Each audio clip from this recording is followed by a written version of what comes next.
प्यारे भक्तों, आज सुनिए बृहस्पतिवार व्रत कथा। किसी गांव में एक भाई बहन रहा करते थे। बहन बृहस्पतिवार का व्रत करती थी। हर गुरुवार को बहन उपवास रहकर एक समय भोजन किया करती थी। बहन की श्रद्धा भक्ति को देखकर बृहस्पति महाराज आते हैं। उसे 4 लड्डू और एक चांदी का कटोरा और एक सोने का सिक्का देकर चले जाते थे। और बहन भी 4 लड्डू खा लेती, चांदी का कटोरा, सोने का टका कोठे में रख देती। एक दिन उसकी भाभी ने कोठा खोलकर देखा तो उसमें जगमग हो रही थी। उसने पड़ोसन को कोठा खोलकर दिखाया कि मेरी ननद इतने कटोरे सोने के सिक्के कहाँ से लाई होगी। कोठे तो पूरी जगमग कर रही थी। पड़ोसन बोली, अपनी आदमी से कहना, लेकिन मेरी आदमी तो नहीं सुनेगा। ऐसा करना कि दाल का चम्मच भात में, भात का चम्मच दाल में कर देना। उसने वैसा ही किया। वह बोला, पागल हो गई हो। पत्नी बोली, पागल तो तुम्हारी बहन हो गई है जो कि कोठे में इतनी जगमग हो रही है। भाई ने देखा और कहा, इतने कटोरे सोने के सिक्के कहाँ से लाई? मैं तुम्हें घर से निकाल दूंगा। भाई अपनी बहन से बोला। फिर भाई बोला, मैं तुम्हें मामा के घर ले चलूंगा। लेकिन बहन तो जानती थी हम कभी मामा के घर जाते ही नहीं। फिर भी बहन अपने भाई के साथ चल दी और उसने अपने भाई से कहा, भाई जहाँ केले का पेड़ और मंदिर हो वहीं पर मुझे छोड़ देना।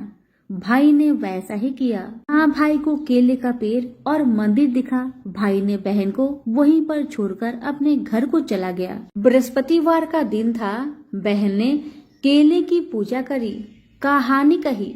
बृहस्पति देवता आए, 4 लड्डू, चांदी का कटोरा, सोने का सिक्का देकर जाने लगे तो उसका भाई पेड़ के पीछे छुपकर यह सब देख रहा था। भाई ने उसके पैर पकड़ लिए। बृहस्पति देवता बोले, मेरे पैर छोड़, पापी, कुंवारी कन्या को कलंक लगाते हो। यह तो सबसे मेरी व्रत करती है और मैं ही इसे चांदी के कटोरा, सोने का सिक्का देकर जाता हूँ। इसका पीछा भूल कर भी मत करना। वह अपनी बहन को घर लाया और उसकी भाभी दरवाजे पर खड़ी थी। वह बोली, तुम इसे फिर से ले आए? उसने बोला, मेरी बहन से कुछ मत कहना। मेरी बहन तो बृहस्पतिवार का व्रत करती है, वही इसे देकर जाते हैं। और भाभी बोली कि मैं भी देखूंगी। इसके बृहस्पति देवता वह सारी नगरी में बोल आई, सब अपने बच्चों को लेकर आना। मेरी ननद बृहस्पतिवार का व्रत करती है। सबको 4-4 लड्डू, सोने का सिक्का, चांदी का कटोरा मिलेगा। ननद अब एक पैर से खड़ी होकर प्रार्थना करती, हे बृहस्पति देव, मेरी लाज रखना। उसने 3 बार कहा और बृहस्पति देवता आए और सब बच्चों को 4-4 लड्डू, चांदी का कटोरा, सोने का सिक्का दिया और वहां से अंतर ध्यान हो गए। इस तरह बृहस्पति देवता जैसे उस लड़की पर कृपा करी, वैसे हम सब पर अपनी कृपा दृष्टि रखना। बोलो प्रेम से बृहस्पति देव महाराज की जय। भारत वर्ष के सौराष्ट्र देश में द्वापर युग की यह कहानी हुई है। सौराष्ट्र में उस समय भद्रश्रवा नाम के राजा थे। वे बड़े पराक्रमी राजा थे। 4 वेद, 6 शास्त्र, 18 पुराणों का उन्हें ज्ञान था। उनकी रानी का नाम सूरत चंद्रिका था।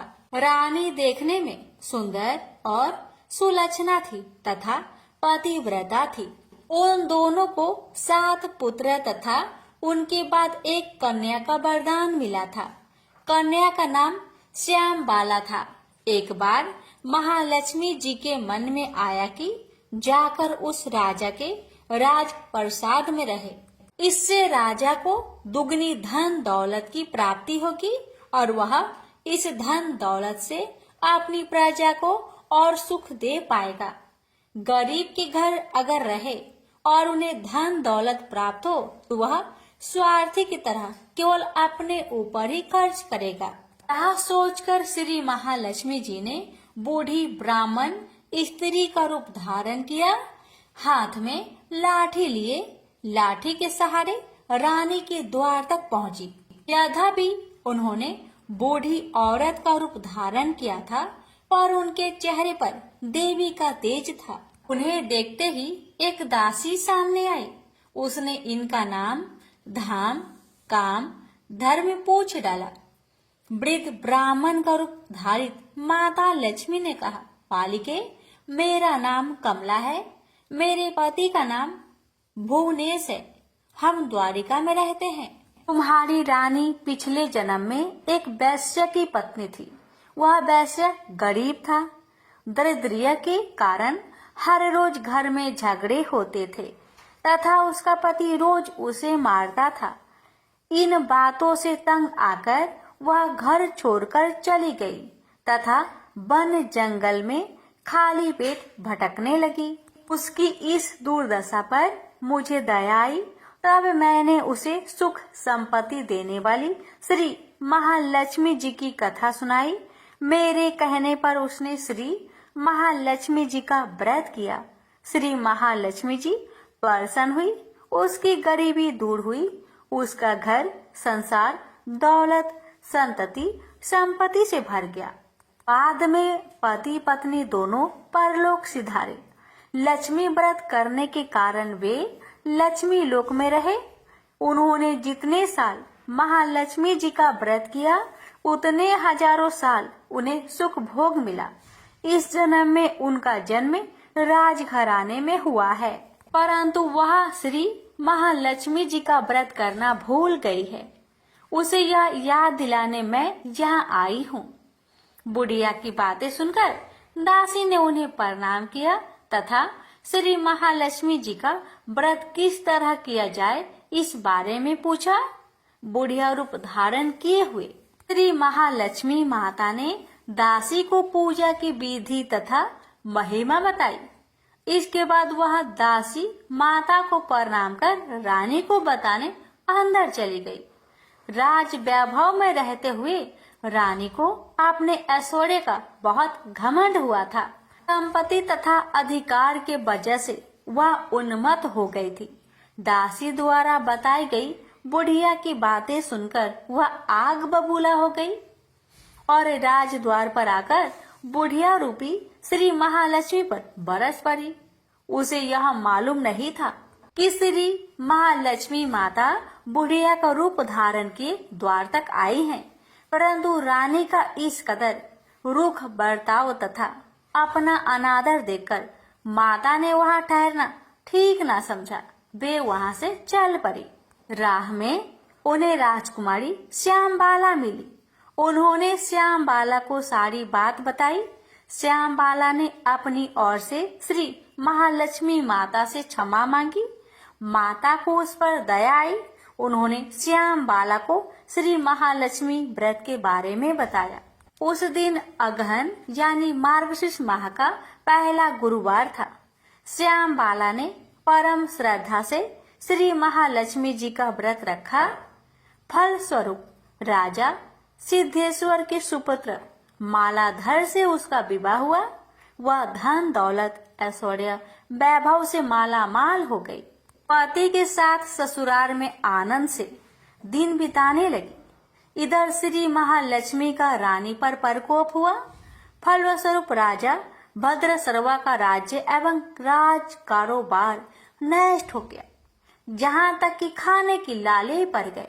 ऐसी हालात में एक दिन रानी ने राजा से निवेदन किया, हमारा दामाद इतना बड़ा राजा है, धनवान है, ऐश्वर्यशाली है, क्यों ना उसके पास जाए, अपना हाल उसे बताए, वह जरूर हमारी मदद करेगा।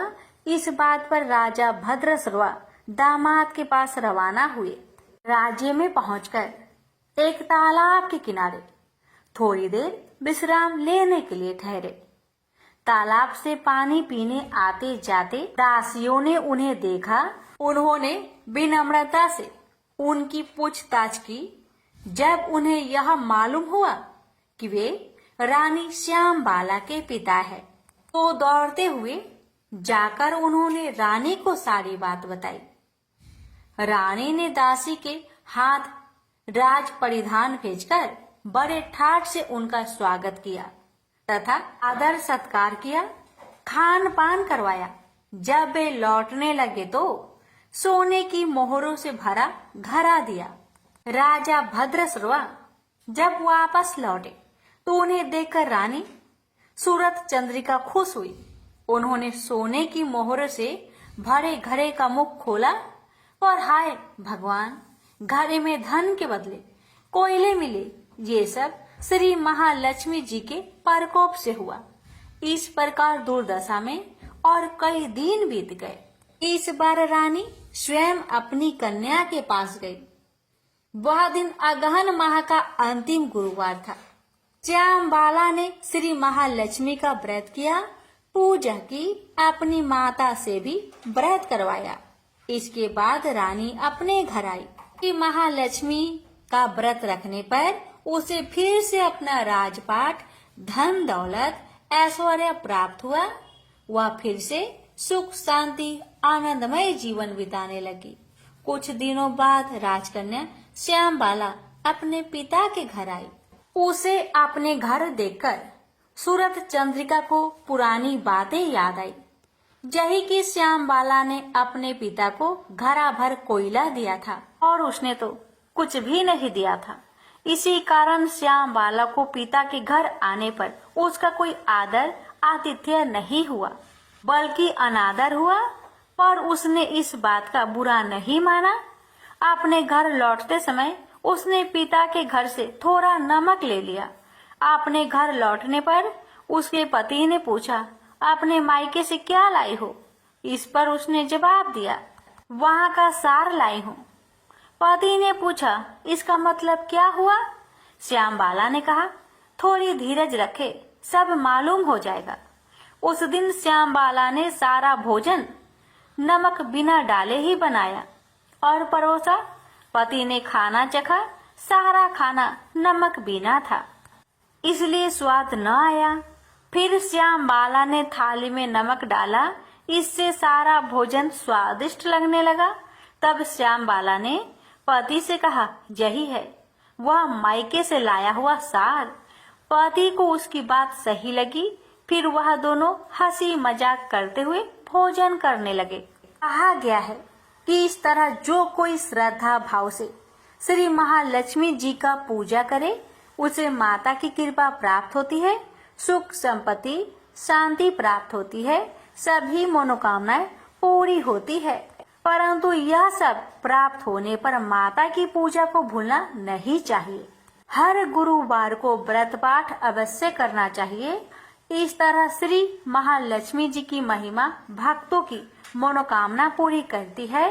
प्रेम से बोलिए लक्ष्मी माता जी की जय। हे माँ, आपकी कथा कहने वाले पर, सुनने वाले पर, हुकार भरने वालों पर अपनी कृपा सदा सर्वदा बनाए रखना, घर में सुख शांति बनाए रखना, भक्तों की हर मनोकामना को पूर्ण करना। बोलिए महालक्ष्मी माता जी की जय। गुरुवार व्रत करने से बृहस्पति देवता प्रसन्न होते हैं। यह व्रत अत्यंत फलदायी है। अग्नि पुराण के अनुसार अनुराधा नक्षत्र युक्त गुरुवार से आरंभ करके 7 गुरुवार व्रत करने से बृहस्पति ग्रह की हर पीड़ा से मुक्ति मिलती है। बृहस्पतिवार व्रत कथा प्राचीन समय की बात है। एक नगर में एक बड़ा व्यापारी रहता था।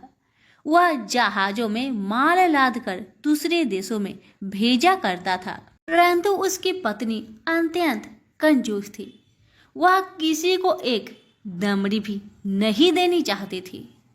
एक बार सेठ जब दूसरे देश व्यापार करने गया तो पीछे से बृहस्पति देव ने साधु का वेश में उसकी पत्नी से भिक्षा मांगी।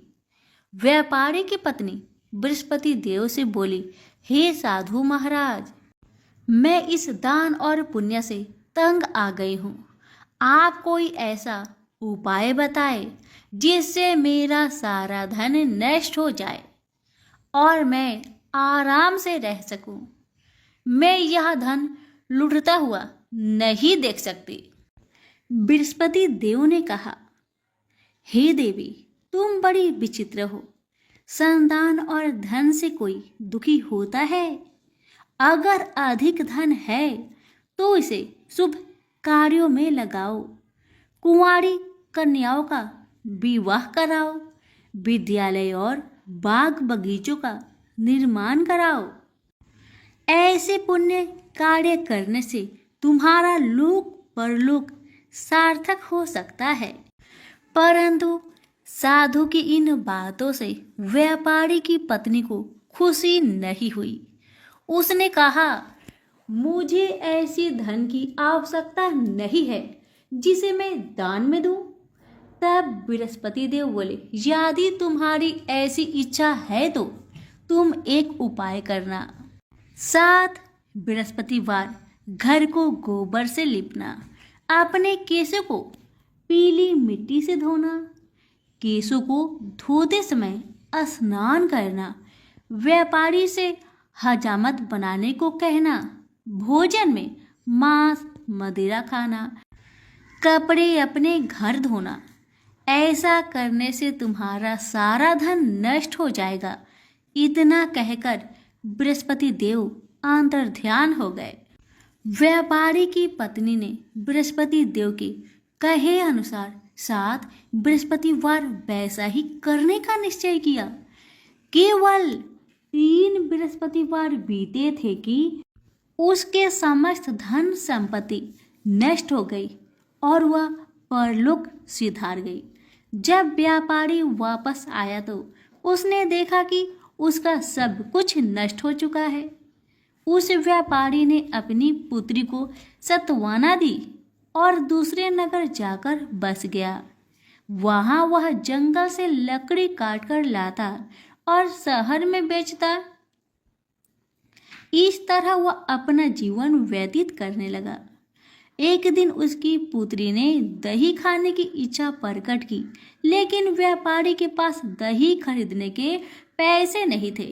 वह अपनी पुत्री को अवशासन देकर जंगल में लकड़ी काटने चला गया। वहां एक वृक्ष के नीचे बैठ अपनी पूर्व दशा पर विचार कर रोने लगा। उस दिन बृहस्पतिवार था। तभी वहां बृहस्पति देव साधु के रूप में सेठ के पास आए और बोले, हे मनुष्य, तू इस जंगल में किस चिंता से बैठा है? तब व्यापारी बोला, हे महाराज, आप सब कुछ जानते हैं। इतना कहकर व्यापारी अपनी कहानी सुनाकर रो पड़ा। बृहस्पति देव बोले, देखो बेटा, तुम्हारी पत्नी ने बृहस्पति देव का अपमान किया था, इसी कारण तुम्हारा यह हाल हुआ है। लेकिन अब तुम किसी प्रकार की चिंता मत करो। तुम गुरुवार के दिन बृहस्पति देव का पाठ करो।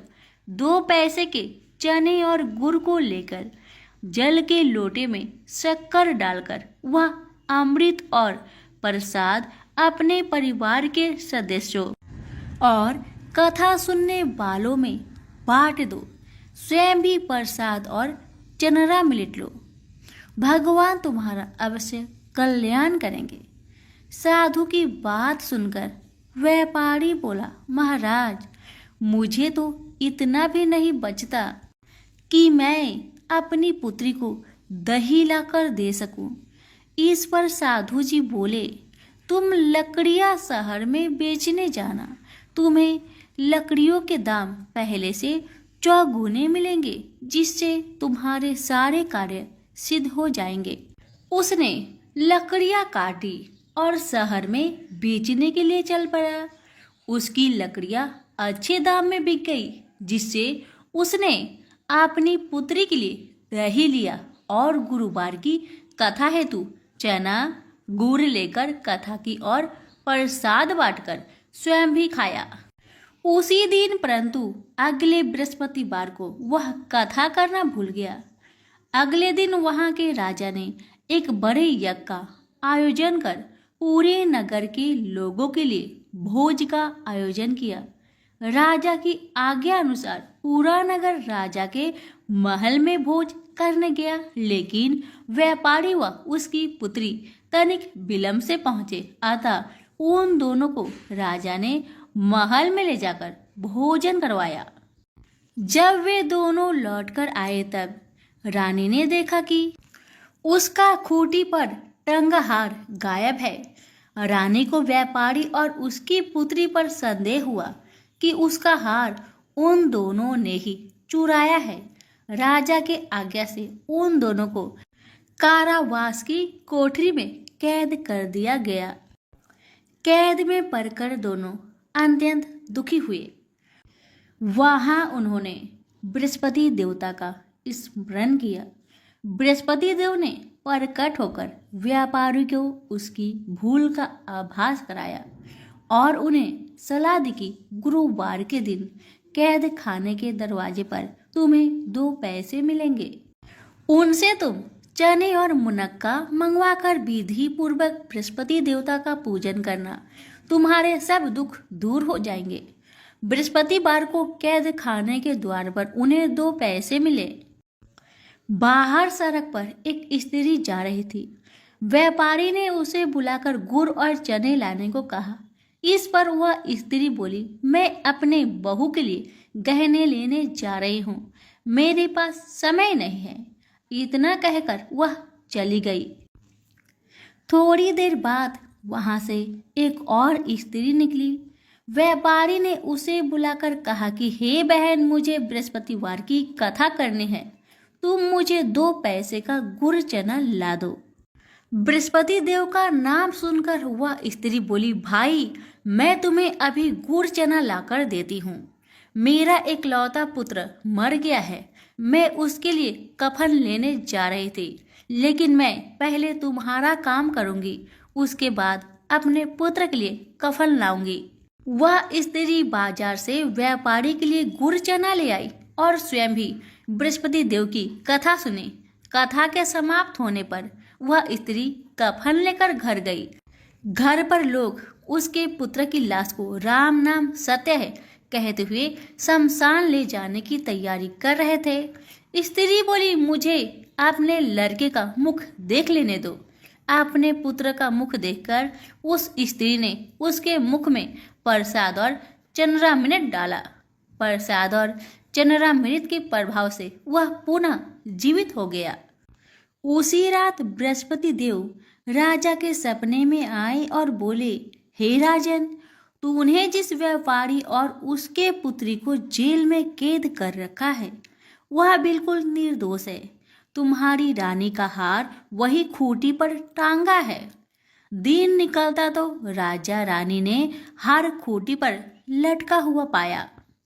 राजा ने उस व्यापारी और उसकी पुत्री को रिहा कर दिया और उन्हें आधा राज्य देकर उसकी पुत्री का विवाह उच्च कुल में कराकर दहेज में हीरे जवाहरात दिए। सभी प्रेम से बोलिए, बृहस्पति देव की जय हो। एक बार भगवान विष्णु जी शेषनाग पर बैठे बैठे बोर हो गए और उन्होंने धरती पर घूमने का विचार मन में किया। वैसे भी कई साल बीत गए थे। धरती पर आए और वह अपनी यात्रा की तैयारी में लग गए। स्वामी को तैयार होता देखकर लक्ष्मी माता ने पूछा, आज सुबह सुबह कहाँ जाने की तैयारी हो रही है? विष्णु जी ने कहा, हे लक्ष्मी, मैं धरती लोक पर घूमने जा रहा हूँ। तो कुछ सोचकर लक्ष्मी माँ ने कहा, हे देव, क्या मैं भी आपके साथ चल सकती हूँ? भगवान विष्णु ने 2 पल सोचा, फिर कहा, एक शर्त है, तुम मेरे साथ चल सकती हो। तुम धरती पर पहुंचकर उत्तर दिशा की ओर बिल्कुल मत देखना। इसके साथ ही माता लक्ष्मी ने हाँ कह के अपनी मनवा ली और सुबह सुबह माँ लक्ष्मी और भगवान विष्णु धरती पर पहुंच गए। अभी सूर्य देवता निकल रहे थे। रात बरसात होकर हटी थी। चारों ओर हरियाली ही हरियाली थी। उस समय चारों ओर बहुत शांति थी और धरती बहुत ही सुंदर दिख रही थी और माँ लक्ष्मी मंत्र मुक्त होकर धरती को देख रही थी और भूल गई कि पति को क्या वचन देकर आई थी, यानी विष्णु भगवान को क्या वचन देकर आई थी। और चारों ओर देखती हुई कब उत्तर दिशा की ओर देखने लगी, पता ही नहीं चला। उत्तर दिशा में माँ लक्ष्मी को एक बहुत ही सुंदर बगीचा नजर आया। और उस तरफ से भीनी भीनी खुशबू आ रही थी और बहुत ही सुंदर सुंदर फूल खिले थे। यह एक फूलों का खेत था और माँ लक्ष्मी बिना सोचे समझे उस खेत में गई और एक सुंदर सा फूल तोड़ लाई। लेकिन यह क्या, जब माँ लक्ष्मी भगवान विष्णु के पास वापस आई तो भगवान विष्णु की आंखों में आंसू थे और भगवान विष्णु ने माँ लक्ष्मी को कहा कि कभी भी किसी से बिना पूछे उसका कुछ भी नहीं लेना चाहिए और साथ ही अपना वचन भी याद दिलाया। माँ लक्ष्मी को अपनी भूल का पता चला तो उन्होंने भगवान विष्णु से इस भूल की माफी मांगी तो भगवान विष्णु ने कहा, जो तुमने भूल की है उसकी सजा तो तुम्हें जरूर मिलेगी। जिस माली के खेत में से तुमने बिना पूछे फूल तोड़ा है यह एक प्रकार की चोरी है, इसलिए अब तुम 3 साल तक माली के घर नौकर बनकर रहो। उसके बाद मैं तुम्हें बैंकुट में वापस बुलाऊंगा। माँ लक्ष्मी ने चुपचाप सर झुकाकर हाँ कर दी। आजकल की लक्ष्मी थोड़ी थी और वैसे भी भगवान की लीला न्यारी है, किस पर कैसे कृपा करेगी ये तो माता ही बता सकती है। आगे होता ही ये, लक्ष्मी एक गरीब औरत का रूप धारण करके उस खेत के मालिक के घर गई। घर क्या, एक झोपड़ा था और मालिक का नाम माधव था। माधव की बीवी 2 बेटे और 3 बेटियां थी। सभी उस छोटे से खेत में काम करके किसी तरह से गुजारा करते थे। माँ लक्ष्मी जब एक साधारण और गरीब औरत बनकर जब माधव के झोपड़े पर गई तो माधव ने पूछा, बहन तुम कौन हो और इस समय तुम्हें क्या चाहिए? तब माँ लक्ष्मी ने कहा, मैं एक गरीब औरत हूँ, मेरी देखभाल करने वाला कोई नहीं है, मैंने कई दिनों से खाना भी नहीं खाया, मुझे कोई काम दे दो, साथ में मैं तुम्हारे घर का काम भी कर दिया करूँगी, बस मुझे अपने घर में एक कोने में आसरा दे दो। माधव बहुत ही अच्छे दिल का मालिक था, उसे दया आ गई, लेकिन उसने कहा, बहन मैं तो बहुत गरीब हूँ, मेरी कमाई से मेरे घर का खर्च मुश्किल से चलता है, लेकिन अगर मेरी 3 की जगह 4 बेटियां होती तो भी मैंने गुजारा करना ही था। अगर तुम मेरी बेटी बनकर जैसा रूखा सूखा हम खाते हैं उसमें खुश रह सकती हो तो बेटी बनकर अंदर आ जाओ। माधव ने माँ लक्ष्मी को अपने झोपड़े में शरण दे दी और माँ लक्ष्मी 3 साल तक उस माधव के घर पर नौकरानी बनकर रही। जिस दिन माँ लक्ष्मी माधव के घर आई थी उससे दूसरे दिन ही माधव को इतनी आमदनी हुई, फूल बेचकर ही शाम को एक गाय खरीद ली। फिर धीरे धीरे माधव ने काफी जमीन खरीद ली और सबने अच्छे अच्छे कपड़े भी बनवा लिए और फिर एक बड़ा पक्का घर भी बनवा लिया।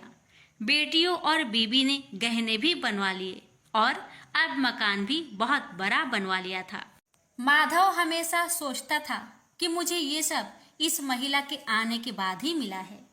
इस बेटी के रूप में मेरी किस्मत आ गई है। मेरी और अब 2 से 5 साल बीत गए थे, लेकिन माँ लक्ष्मी अब भी घर में और खेत में काम करती थी। एक दिन माधव जब अपने खेतों से काम कर खत्म करके घर आया तो उसने अपने घर के सामने द्वार पर एक देवी स्वरूप गहनों से लदी एक औरत को देखा। ध्यान से देखकर पहचान लिया, अरे ये तो मेरी मुंह बोली चौथी बेटी यानी वही औरत है, और पहचान गया कि ये तो माँ लक्ष्मी है। अब तक माधव का पूरा परिवार बाहर आ गया था और सब हैरान होकर माँ लक्ष्मी को देख रहे थे। माधव बोला, हे माँ हमें माफ कर, हमने तेरे से अनजाने में ही घर और खेत में काम करवाया है। हे माँ ये कैसा अपराध हो गया, हे माँ हम सबको माफ कर दे। अब माँ लक्ष्मी मुस्कुराई और बोली, हे माधव तुम बहुत ही अच्छे और दयालु व्यक्ति हो, तुमने मुझे अपनी बेटी की तरह रखा है, अपने परिवार के सदस्यों की तरह से। इसके बदले मैं तुम्हें वरदान देती हूँ कि तुम्हारे पास कभी भी खुशियों की और धन की कमी नहीं रहेगी। तुम्हें सारे सुख मिलेंगे जिसके तुम हकदार हो। और फिर माँ अपने स्वामी के द्वारा भेजे रथ में बैठकर बैकुंठ चली गई। हे लक्ष्मी माता, हे विष्णु भगवान, आपकी लीला न्यारी है। जिस किसी पर आप कृपा करते हैं, कैसे करते हैं, ये कोई नहीं जानता। हे माँ, हे भगवान, मैं आपसे प्रार्थना करती हूँ। हे लक्ष्मी नारायण भगवान जी, हे माँ लक्ष्मी, आपकी कथा कहने वाले, श्रद्धा भाव से इस कथा को सुनने वाले, आपके जय जयकार करने वाले सभी भक्तों की हर कष्ट को दूर करना, घर में सदा अन्न धन का भंडार भरे रखना, निरोगी काया देना, अपने भक्तों की हर मनोकामना को पूर्ण करना। श्री साईं बाबा व्रत रखने के नियम। श्री साईं व्रत को कोई भी स्त्री, पुरुष और बच्चे भी रख सकते हैं। साईं बाबा का व्रत जात पात के भेदभाव के बिना कोई भी व्यक्ति कर सकता है। यह व्रत बहुत चमत्कारी है। 9 गुरुवार को विधि पूर्वक व्रत करने से इच्छित फल की प्राप्ति होती है। यह व्रत किसी भी गुरुवार को साईं बाबा का नाम लेकर शुरू किया जा सकता है। जिस कार्य सिद्धि के लिए व्रत किया गया हो, उसके लिए साईं बाबा से सच्चे मन से प्रार्थना करनी चाहिए। श्री साईं बाबा आपकी मनोकामना अवश्य पूर्ण करेंगे।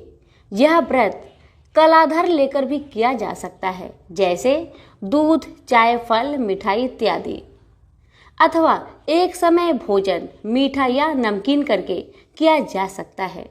भूखे रहकर उपवास ना कर सके तो व्रत वाले दिन सुबह या शाम को साईं बाबा की फोटो तथा श्री साईनाथ सिद्ध बिसा यंत्र की पूजा करनी चाहिए। पूजा करने से पूर्व नहा धोकर वस्त्र पहने।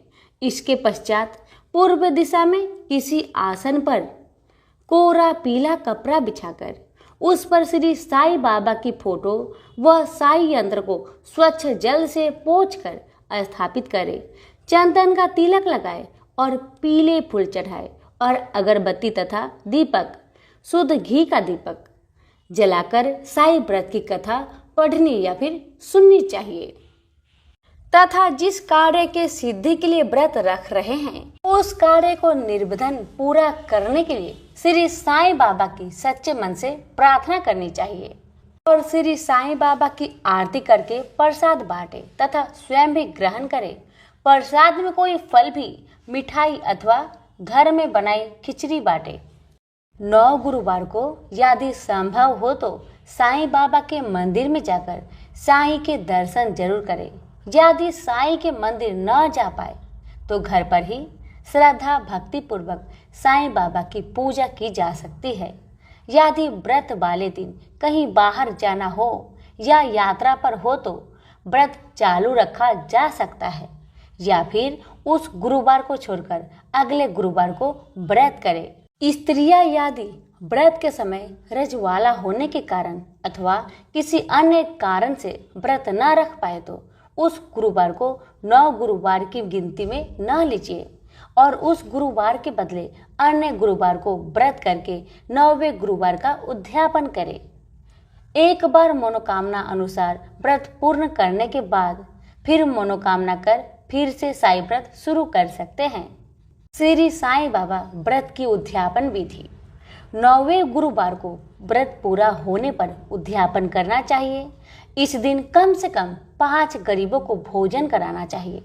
साईं बाबा के व्रत के उद्यापन में अपने अड़ोस पड़ोस, मित्रों, सगे संबंधियों को साईं बाबा की महिमा और व्रत का प्रसार करने के लिए श्री साईं बाबा व्रत कथा की यह असली पुस्तकें भेंट करने पर चमत्कारी लाभ होता है। इस तरह व्रत का उद्यापन करें। 9वें गुरुवार को जितनी भी पुस्तकें भेंट देनी है उन्हें तिलक लगाकर पूजा में रखें और बाद में बांटें, जिनसे उन व्यक्तियों की भी मनोकामना पूर्ण हो जिसे आप ये पुस्तक भेंट में दे रहे हैं। श्री साईनाथ सिद्ध बिसा यंत्र जिसकी 9 गुरुवार पूजा की है, उस मंत्र को अपने पूजा के स्थान पर स्थापित कर दे। उपरोक्त विधि पूर्वक व्रत रखने उद्यापन करने से अवश्य ही सभी मनोकामनाएं पूर्ण होंगी, ऐसा साईं भक्तों का विश्वास है। अब सुनिए श्री साईं बाबा की व्रत कथा। रमा बहन और उनके पति दीपक एक बड़े नगर में रहते थे। दोनों का एक दूसरे के प्रति बड़ा प्रेम भाव था और वह अपने घर परिवार में आनंद पूर्वक रहते थे। दीपक भाई का अच्छा खासा कारोबार था, परंतु उनका स्वभाव थोड़ा कठोर या और बोलने का शायद उन्हें ढंग न आता था। अचानक समय ने अपना पासा पलटा और दीपक भाई का अच्छा खासा चलता हुआ कारोबार एकदम से ठप पड़ गया। अत्यधिक घाटा होने के कारण उन्होंने व्यवसाय पूरी तरह से बंद कर दिया और समय के हाथों विवश होकर घर पर बैठ गए। इस कारण उनके स्वभाव में पहले से ज्यादा उग्रता आ गई। बात बात पर लड़ना झगड़ना उनकी आदत बन गई थी। इसी वजह से उनकी अक्सर अपने पास पड़ोसियों से भी कहा सुनी हो जाती थी। उनके इस स्वभाव के कारण उनके पड़ोसी भी खिन्न रहते थे। रमा बहन बहुत ही धार्मिक स्वभाव की स्त्री थी। वह भगवान पर पूर्ण श्रद्धा और विश्वास रखती थी, इसीलिए शायद बिना कुछ कहे सब कुछ चुपचाप सह लेती थी। उन्हें विश्वास था कि ईश्वर एक दिन कोई न कोई रास्ता अवश्य निकालेंगे। एक दिन दोपहर के समय रमा बहन के घर पर एक वृद्ध साधु महाराज दरवाजे पर आए। उनके चेहरे पर अद्भुत तेज था और आंखों से अमृत बरस रहा था और उन्होंने आकर दाल चावल की मांग की। रमा बहन ने तुरंत हाथ धोकर उस साधु महाराज को दाल चावल लाकर दिए और हाथ जोड़कर उन्हें नमस्कार किया। वृद्ध साधु ने आशीर्वाद दिया, साईं सदा सुखी रखे। रमा बहन ने कहा, महाराज सुख अपने भाग्य में ही नहीं है, और फिर अपने दुखी जीवन की काफी कहानी कह डाली। तब साधु महाराज ने रमा के दुखों को दूर करने हेतु उन्हें श्री साईं बाबा के 9 गुरुवार के व्रत करने के बारे में बताया। उन्होंने बताया कि मन्नत मांगकर 9 गुरुवार को व्रत करना और एक समय फलाहार या भोजन करना, संभव हो सके तो 9 गुरुवार साईं मंदिर जाकर साईं के दर्शन करना, वह घर पर साईं बाबा की 9 गुरुवार विधि पूर्वक पूजा करना और विधिवत उद्यापन करना, गरीबों को भोजन कराना, श्री साईं व्रत कथा की 5, 7, 11, 21, 51 या 101 पुस्तक भेंट करना, जिससे साईं बाबा की महिमा का प्रचार प्रसार हो सके। इससे चमत्कारी लाभ होता है। कलयुग में यह व्रत बड़ा चमत्कारी व्रत है। यह सभी मनोकामनाएं पूर्ण करता है, लेकिन साईं बाबा पर अटूट श्रद्धा, विश्वास और धीरज रखना जरूरी है। व्रत को करते समय मन में किसी के भी प्रति ईर्ष्या द्वेष नहीं होना चाहिए और झूठ, छल, कपट आदि बुरी आदतों को भी त्याग देना चाहिए। साईं का स्मरण करते रहना चाहिए। इस सब बातों को ध्यान में रखकर जो भी व्यक्ति साईं व्रत व उद्यापन करता है, साईं बाबा उसकी मनोकामना अवश्य पूर्ण करेंगे। साधु महाराज से ऐसे वचन सुनकर रमा बहन अत्यंत प्रसन्न हुई और उन्होंने भी गुरुवार से 9 गुरुवार का व्रत लिया। 9वें गुरुवार को व्रत पूर्ण होने पर उन्होंने उद्यापन किया और गरीबों को भोजन कराया। साईं व्रत था कि 101 पुस्तक भेंट की। इससे उनके घर के झगड़े झंझट दूर हुए। घर में बहुत ही सुख शांति हो गई। दीपक भाई का स्वभाव में आश्चर्यजनक बदलाव आने लगा। उन्होंने फिर से अपना कारोबार शुरू कर दिया। थोड़े ही समय में उनके घर में सुख समृद्धि बढ़ गई। दोनों पति पत्नी सुखी जीवन बिताने लगे। एक दिन रमा बहन की जिठानी अपने पति के साथ उनके घर मिलने आई। दोनों पति पत्नी को खुश देखकर उन्हें बड़ी प्रसन्नता हुई। उन्होंने रमा बहन से पूछा कि उनके जीवन में यह चमत्कार कैसे हुआ, और बातों ही बातों में उन्होंने बताया कि उनके बच्चे पढ़ाई नहीं करते और परीक्षा में फेल हो गए, दिनों दिन बिगड़ते जा रहे हैं, जिसकी वजह से सब कुछ होते हुए भी हम लोग बहुत परेशान हैं। रमा बहन ने उन्हें 9 गुरुवार को साईं बाबा के व्रत करने की महिमा बताई। साईं बाबा की भक्ति से बच्चे अच्छी तरह से पढ़ पाएंगे और कहना भी मानेंगे, लेकिन इन सब के लिए साईं बाबा पर पूर्ण श्रद्धा और विश्वास रखना जरूरी है। साईं बाबा सबकी सहायता करते हैं। उसने रमा बहन से व्रत का उद्यापन की विधि बतलाने को कहा। रमा ने 9 गुरुवार तक व्रत करने व संभव हो तो साईं मंदिर में जाकर साईं दर्शन करने के लिए कहा और ये भी बताया कि यह व्रत स्त्री पुरुष एवं बच्चे सभी कर सकते हैं। 9 गुरुवार साईं बाबा की फोटो तथा सिद्ध साईं यंत्र की पूजा करना, फूल चढ़ाना, दीपक अगरबत्ती आदि प्रसाद चढ़ाना एवं साईं बाबा का स्मरण करना, आरती करना आदि विधि बताई। साईं व्रत कथा, साईं स्मरण, साईं चालीसा, कवच, साईं बावनी, साईं नाम माला आदि का पाठ करना, 9वें गुरुवार को उद्यापन करना, यथाशक्ति साईं व्रत कथा की पुस्तकें पास पड़ोस मित्रों और सगे संबंधियों को भेंट कर देना। उनकी जेठानी यह सब सुन बहुत प्रसन्न हुई। उसने भी अपने घर जाकर पूर्ण श्रद्धा और विश्वास से 9 गुरुवार का व्रत किया, जिसका परिणाम ये हुआ कि उनके बच्चे अब मन लगाकर पढ़ने लगे और सभी का कहा मानते तथा घर के छोटे मोटे कामों में भी हाथ बटाते तथा परीक्षा होने पर अपनी कक्षा में फर्स्ट आए। अब तो वह अपने मोहल्ले पड़ोस में दुखी लोगों को साईं बाबा के चमत्कारी व्रत का महात्म्य बताने लगी, जिसके फलस्वरूप उनकी सहेली की बेटी, जिसकी उम्र ज्यादा होती जा रही थी, बहुत अच्छी जगह शादी साईं व्रत रखने से हो गई।